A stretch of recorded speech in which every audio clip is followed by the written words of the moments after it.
All right. Hello, everyone. Welcome to episode number 289 of the Restoring Rapport podcast. I'm super excited for the content we got planned out for you guys today. As always, this is a podcast for young believers who are pursuing the goal of marriage and family and trying to get married as young as possible in a healthy way. I'm your host, Seth Hensley. I come on twice a week, every week on Thursday and Sunday to discuss not only the benefits of getting married young, but I try to equip and encourage you in your pursuit of that goal. And today we're going to be reviewing a video by Dr. John Delony. He's interviewing Dr. Arthur Brooks in these video.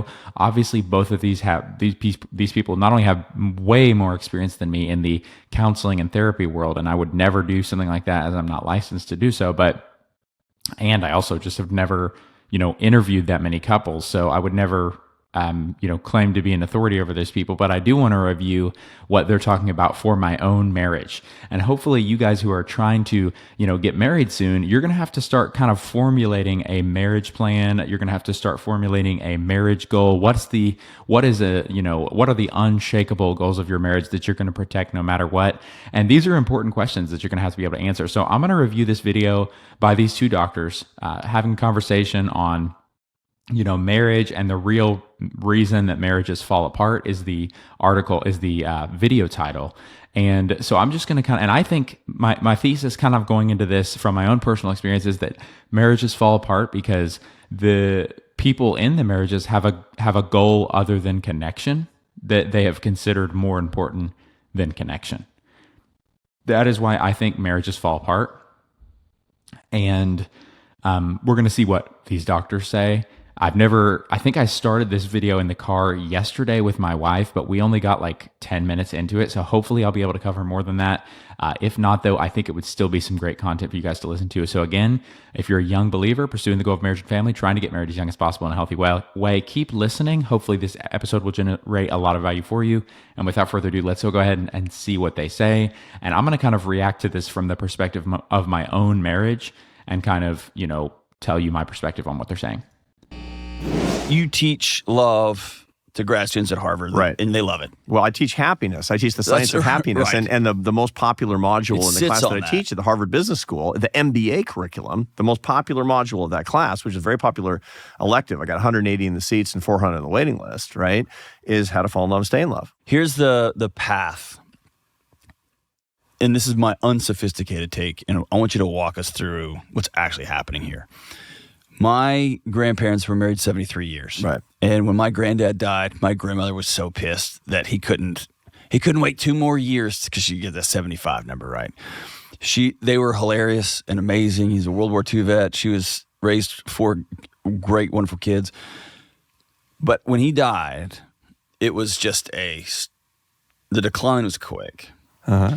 And the way she would talk about him. And I remember thinking or seeing in real time, she lost a leg and a lung when he left. She lost a couple of chambers of her heart when he left. That's a soulmate. And I was a deeply biblical understanding of marriage, by the way. Right. Well, one flesh. That's it. It's one. Yeah. And I was in grad school at the time, and I remember thinking, oh, no. They did 72 years of loss, of going to war, of economic hard times, of all the stuff. That's what we're all aiming for. I mean, we're trying to reverse engineer that and say at 28 or 25, find your soulmate and then go that way. And it hit me, it doesn't work like that. All right. Right? It doesn't work like that. You have to go the other way. Well, also, if your goal is to spend as much time as possible with your spouse, you're not going to wait until you're 28, 29, 30 in order to start just looking for prospects. You're going to have started looking way before then because, again, if your goal is actually staying connected to your spouse for as much of your life as possible, are you going to wait until you're 30 to even start looking? No, you're going to start looking really, really early. You're going to start preparing yourself as a potential spouse really, really early. And that's why I think it's super important that I'm talking to you guys who are young, because you're going to have to, when you're hearing this 18, 19, 20, you need to be really, really preparing and putting in the hard work to actually make yourself a good spouse and put in the work necessary to get to that place. Because, if you do it young, the beauty of doing it young is that you can spend 70 years together, because you may live that long, right? Every year that you wait is a year that you're not spending with your spouse. And while many people are okay with that, I would argue that that doesn't reflect good priorities, especially if it's a high value for you to spend as much time of your life as possible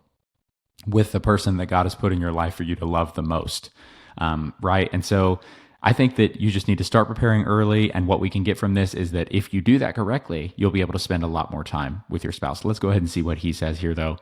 Really liking the video so far. And our entire culture says that's wrong if it doesn't feel right. Uh-huh. So walk us through, you meet somebody and you're taken by them and they're clearly taken by you. Yeah. Walk us through the brain chemistry from there to, oh no. Yeah. So typically, that 59% of these relationships are starting online now. 59%. It's eating the world. So that's how it's happening. But still, between 15 and 20% of relationships that end in marriage start at work. So these are kind of in person. These are not media. You're not falling in love with somebody on the Zoom screen. It's still when you're going to a place and you meet somebody and you're both available, or ideally you're both available, because most affairs actually start at work too. And we can actually talk about why that happens neurochemically. Sure.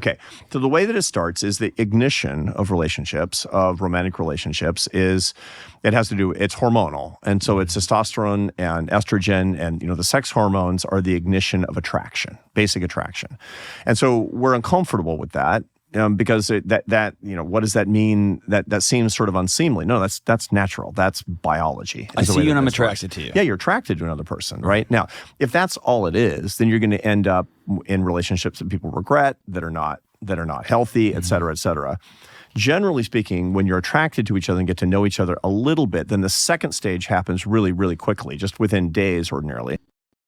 I do want to say really quickly before he continues on, though, that a lot of people, especially believers that I know, will attempt to, and I even considered this route early in my, endeavors to find marriage prospects, is they will throw out this first step and kind of throw attraction to the winds and basically consider anyone who seems like they're a sound person of strong moral convictions who follows Jesus. And that, I think, is a bad idea, guys, because attraction is super important. Attraction makes it much easier to solve problems. If you are actually drawn to the person that you're with, the problems that you are inevitably going to encounter on your road together, becoming one flesh, are going to be much more surmountable, right? Because if you don't find the person that you're trying to become one with attractive, it's going to be much harder to go through the difficult things together that you're going to go through.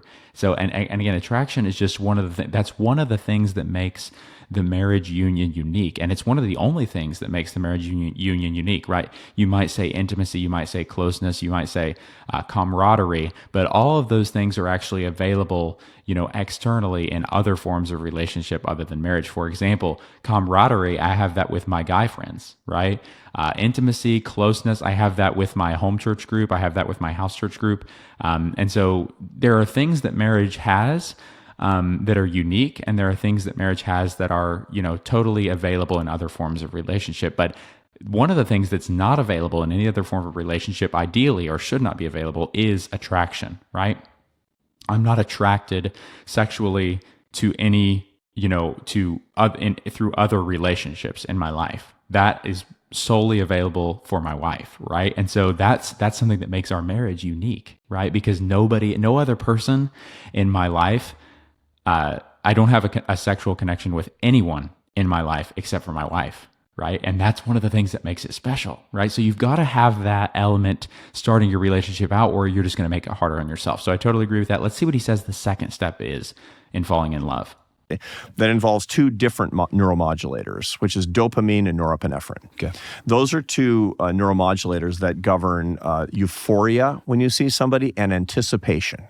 Anticipation, euphoria. Everybody who's listening to us, watching us right now, has fallen in love. Almost everybody. And it's like, can't wait. It's like, I just got it. The text just came in. I think that's that person.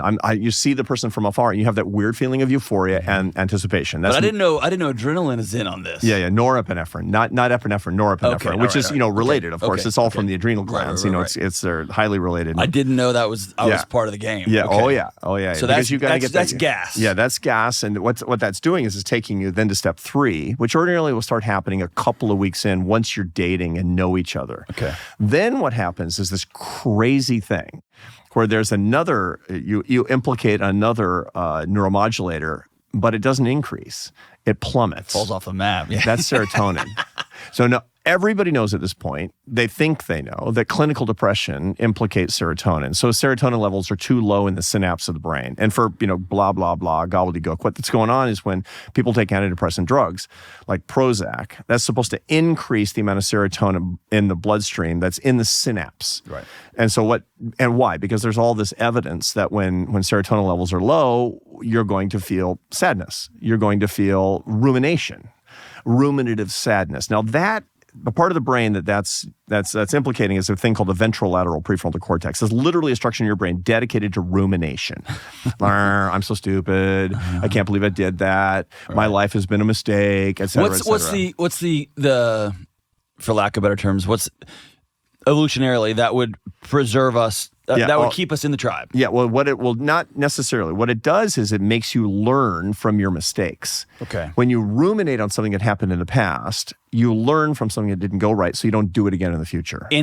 But it has other functions as well. Okay. That ventrolateral prefrontal cortex, it's ignited when serotonin levels fall. Okay. Another thing that it does is it involves creativity. Creativity is rumination. So you're thinking about a business plan. You're thinking about writing a poem, a symphony, right? Yeah. It's the same structure in the brain. Rumination. So sad. I'm so mad. She broke my heart. Yeah. Or it's just like, I can't stop thinking about it. I can't stop thinking about it. And when you're falling in love. This is step 3. So serotonin level falls, the ventrolateral prefrontal cortex lights up like a Christmas tree, and you ruminate on the other person because you're bonding on the other person. You're bonding to the other person. Now, it makes you do the insane things. Like I just sent 100 text messages to that person and I humiliated myself in the last hour because I was so freaked out about the fact that she didn't answer me. That he didn't say anything to me, or that he didn't sound right in that last call. He didn't sound right in that last call. So nowadays, the text message didn't look right. It didn't look right, whatever it is, because we have a million ways to ascertain what's going on. And the reason that ordinarily you'd be like, I don't know, whatever, I'll figure it out, which you would in ordinary life. You can't do that because you're ruminating so much, because your ventrolateral prefrontal cortex is turned on so high, because your serotonin levels have fallen, because you're bonding you're imprinting on the other person. I also think, though, guys, that it's more than a process of the brain in here, that series of behaviors that he just described, because I think that is very highly indicative, at least for me, of a connection where one person is more in love than the other, and where one person is more interested and more committed than the other. And that's where you have that fear come in, that rumination, that worry of, did I do something wrong? Did I say something wrong in that text? Should I have worded things slightly better? Is this going to end up imploding my relationship because I didn't word something right? All of those things are indicative of a relationship where you, the person who's thinking these things, is way more invested, interested, and committed to your partner than he or she is to you. And that's the kind of relationship I think is very, very scary and dangerous to be in, because anytime you have mismatched interest and commitment levels, somebody is vulnerable to heartbreak, because one person could bail at any second because they don't match their partner's investment and interest and commitment level, right? And this is why I highly, highly recommend that you find somebody and do not enter into a relationship with anyone in any sort of romantic context until they are able to clearly and articulately and confidently match your level of interest, commitment, and investment into the relationship. And I can tell you guys that is such a relaxing and rewarding thing when you finally do that. I have dated people in the past who I was always more interested. I was always working harder. I was always giving of myself more than they were. And those relationships were not only exhausting and unrewarding, because basically you're giving and giving and giving, and there's no sort of reciprocity, but also there's a constant fear of being abandoned, because you never know, when your partner's feelings are going to change, or when your partner is going to basically say, man, this guy's really into me, but I'm just not sure I'm so into him, right?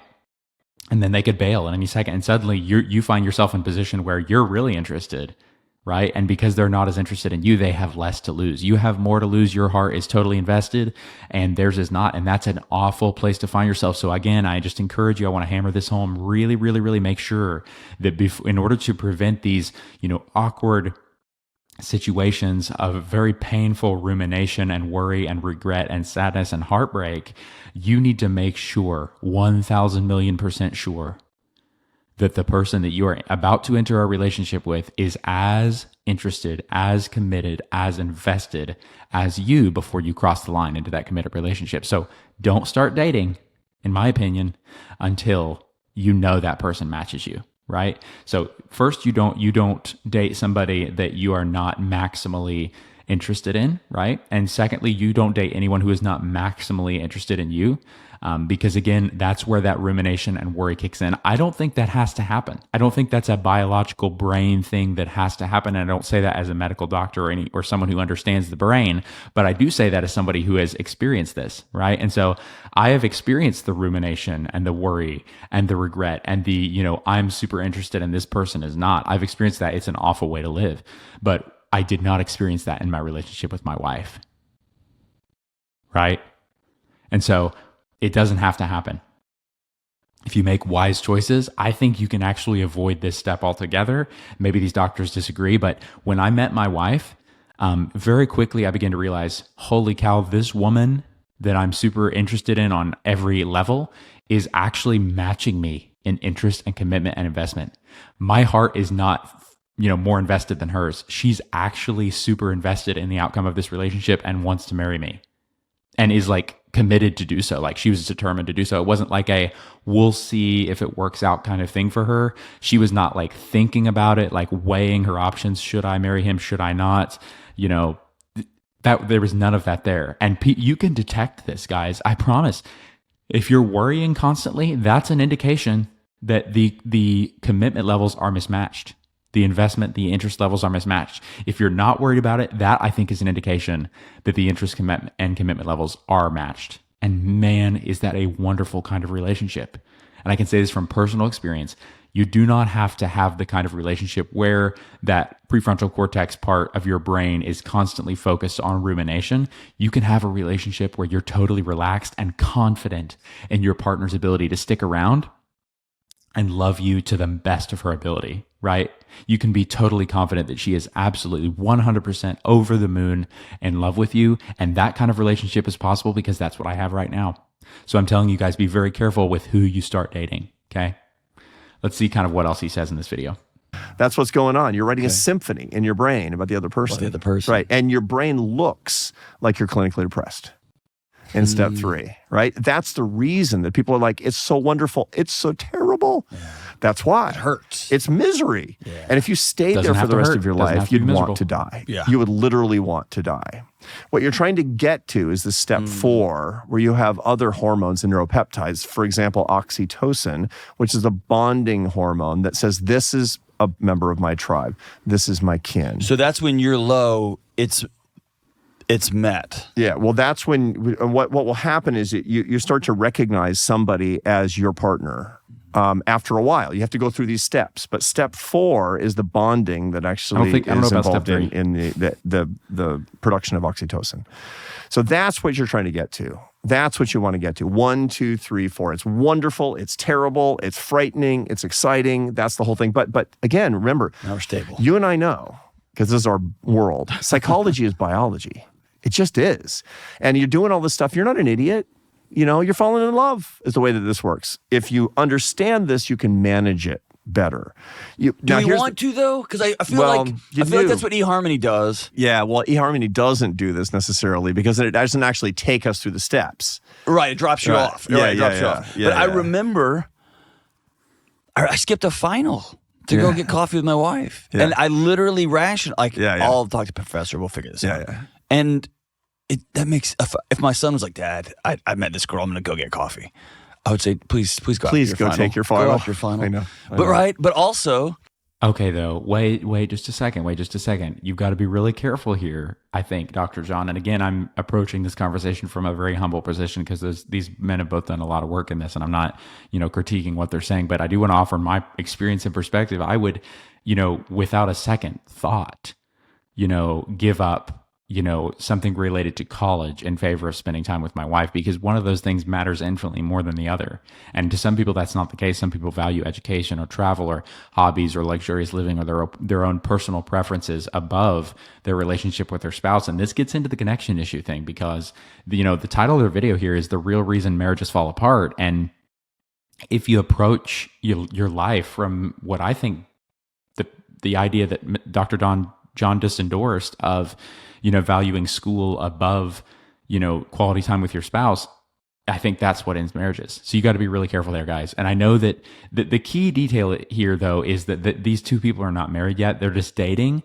And so to risk everything, for what may turn out to be your committed partner, and give up a final that is going to be reflected in your overall grade, that is going to, give you a diploma that then you can use to, get a job to support your wife. There is sort of a conversation there. But again, like, let's say that this wasn't a really that much of a risk for you. Let's say you actually, didn't have that step 3 of rumination, and you weren't worried about whether or not this was going to work out. And you weren't worried about your partner basically just bailing and whether or not she was interested.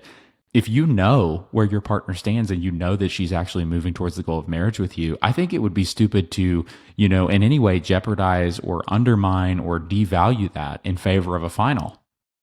And I'm not saying go skip your finals, but I'm just saying in the scenario he proposed here, he seems to be suggesting that one of those things, again, is of higher value in the long run than the other. And I think that's incorrect. I think your relationship with your spouse, not only in the college years, but post-college years, has to be your priority above external demands that would threaten your connection, is the phrase that Danny Silk would use. So let's kind of see if he further hashes this out, because I would want to be careful here, guys. Don't just take a final, don't just do a job or do something that people consider mature over spending time with your spouse, because in reality, I think a lot of times what you're doing is you're communicating a lack of value for your partner, and that ends up killing marriages, I think. Let's kind of see what else he says, though. I threw away a full 100% track scholarship to university because I met a girl at a summer camp. Yeah. And you know what I mean? You're romantic. Well, okay, you shouldn't throw away a scholarship just because you meet a girl, but if I think you should consider throwing away a scholarship and perhaps choosing a different route of providing for your family if you meet a woman that you are attracted to, is a follower of Jesus, and matches your interest, commitment, and investment level in the marriage. If you find somebody that is wanting to marry you and wanting to move towards the goal of connection with you and checks all the major boxes, which again, there aren't many, we've talked about that other places, but if they check the major boxes, and they're just as invested as you are, and you're not worried about them leaving, and you're confident, you can confidently say that, then I think it would be stupid to throw somebody like that away in favor of a scholarship. Call me crazy, but I do. One of those things in my life seems to be more rare than the other. There's lots of scholarships you can get. There's lots of schools you can go to. Beyond schools, there's lots of career pathways that you can go in order to provide for your family. There aren't a lot of girls who will match your interest, commitment, investment level, and have a good worldview. Okay? So I don't think that's stupid. Sorry, Dr. John. Let's see what else he says. Oh, I'm so bad. I'm so bad. I threw it all away. Yeah. And I quit a job and moved to Spain. It made perfect sense. Yeah. And I have my life because of it. Yeah. And it's completely irrational. It's insanity. Yeah. Oh, right. So that woman that he did that for was his spouse. So I would be very skeptical of him saying here that was a bad idea. It's almost like, Dr. John, look at where you are now because you did that decision. Like, you've got the goals. You've got your spouse. She didn't leave. She ended up, matching your interest, commitment, and investment level. So why I would be skeptical of any complaint he would have about, him making a bad decision and giving that scholarship up. I think that was a good decision, personally. I mean, let me know if you guys disagree. You can reach out through either, sending us a voice message on Instagram and Facebook, or commenting on this episode if you watch on YouTube or a podcast platform. But man, I definitely think that he was right to do that. I get it. No, and for sure. I mean, you can manage it to a certain extent. The real problem, by the way, I guess is when two people are falling in love, but they're at different speeds going through the neurochemical cascade. Yeah, that was my dean of students job. Like, hey, this guy keeps texting me, and I don't want him to. And what's happening? There's a syndrome actually that's identifiable in the literature called emophilia, not hemophilia. It's not a blood disorder. No, it's my chemical romance philia. Emo. Exactly. Yeah. And what it means is that you fall in love too quickly, and there's a non-trivial number of women who suffer from this, and they just go 1, 2, 3, 4 off the, and the guy's like, we just met. Oh, okay. And so the result is they get into relationships with what we call dark triad personalities. They're men who have high levels of narcissism, Machiavellianism, and psychopathy. The red pill boys. They have psychopathic traits, and they feed on this. For women who go right through the scale. And so a lot of what I'm doing is I'm saying, if you've got this thing, you need to manage yourself because you need to understand yourself. Gotcha. And you need to understand the people who are going to prey on you. Yeah. Because they will. Yeah. You'll be a magnet for dark triads. Yeah.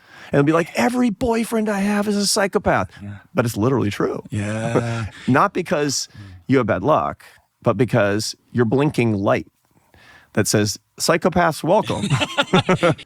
Well, you're also people who find themselves in those situations. I'm sorry, ladies and guys who do this, but people who find themselves in situations where they're in a relationship with somebody who's dangerous did choose to enter that relationship. It's not like they have no fault in, it's not like they were just the blinking light, just the lure, and they themselves, through no fault of their own, are a magnet to bad people.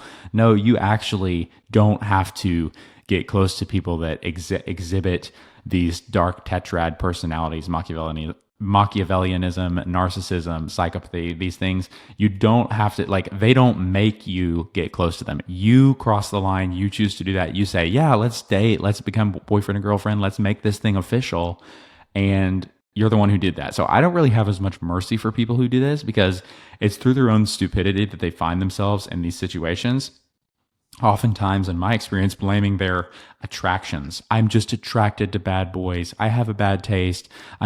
All of the girls that I like they're just this kind of, rough person, and I can't do anything about it because, in other words, what I'm saying is I'm weaker than my attractions. I'm weaker than my feelings, and therefore I have no ultimate responsibility in the quality of my relationships in life because it's their fault.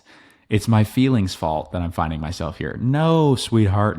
Your feelings did not make you enter the relationship with that person. You chose to do that. Who's stronger, you or your feelings?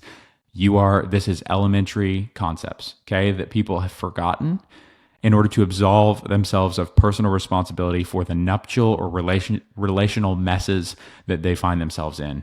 And guys, I really want this show to be something that teaches you to make good decisions.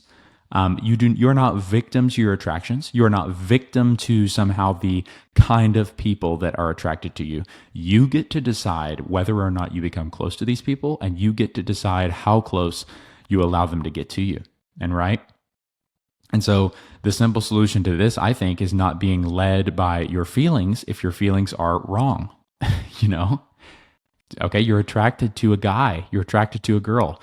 Is she matching you in interest, commitment, investment, values, and her relationship with the Lord? If not, I'm sorry, you get to decide whether or not you proceed into that relationship, and you reap the consequences of that decision.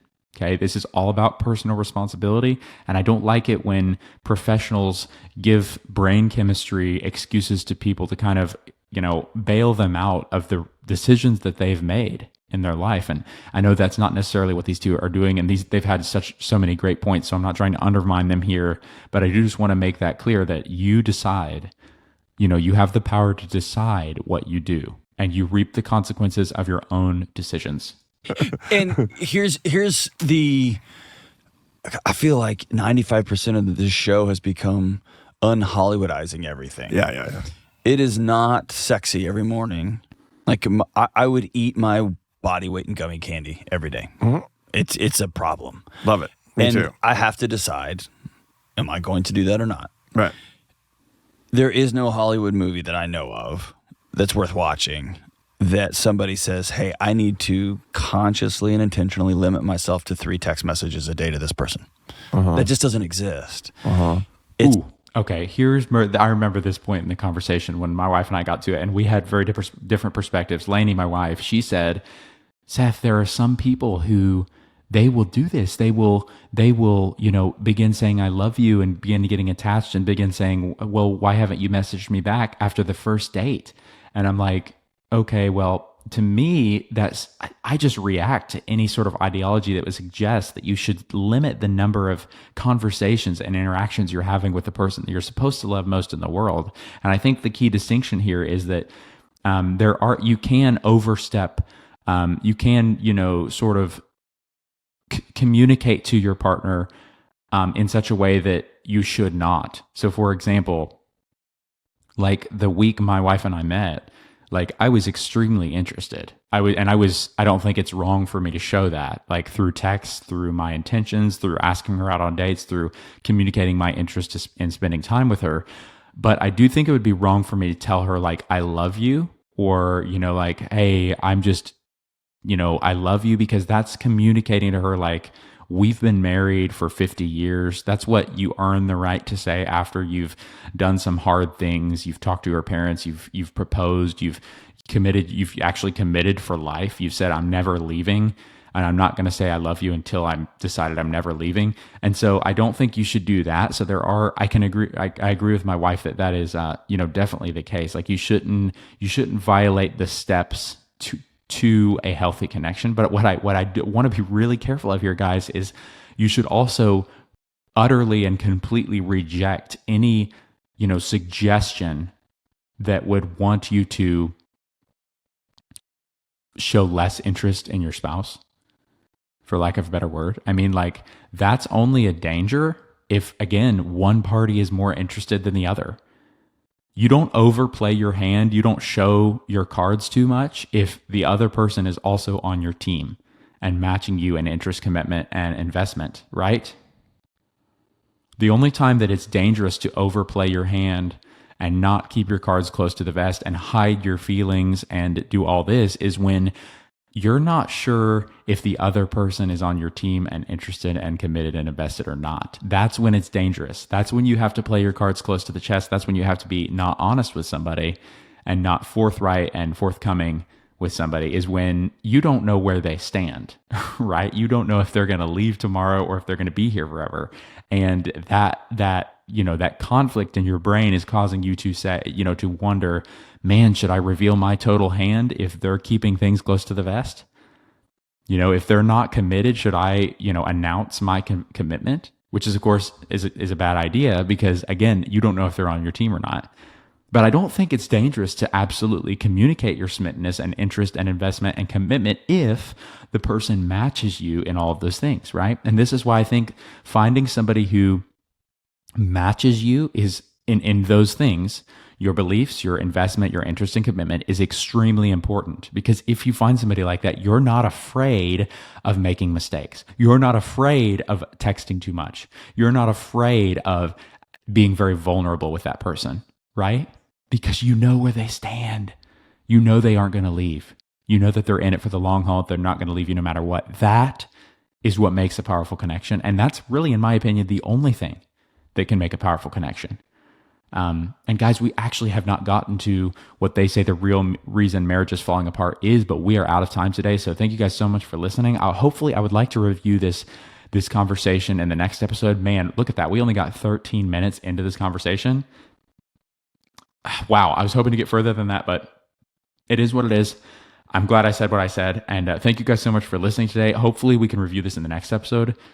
You can leave your comments, your thoughts, not only through the comments on YouTube or Spotify or Apple Podcasts, but you can also send them to us on social media at Restoring Rapport. You can send your voice messages there. We would love to hear from you. It would make us feel super connected to you as an audience member, and it would make the podcasting system two-way. I'd love to hear from you guys and connect with you on social media. So please reach out and let me know what your thoughts were on the episode. If you agreed, disagreed, if it aligned with your experience, or if it did not. I would love to hear from you guys there. Thank you so much for listening today, and we will talk to you all next time.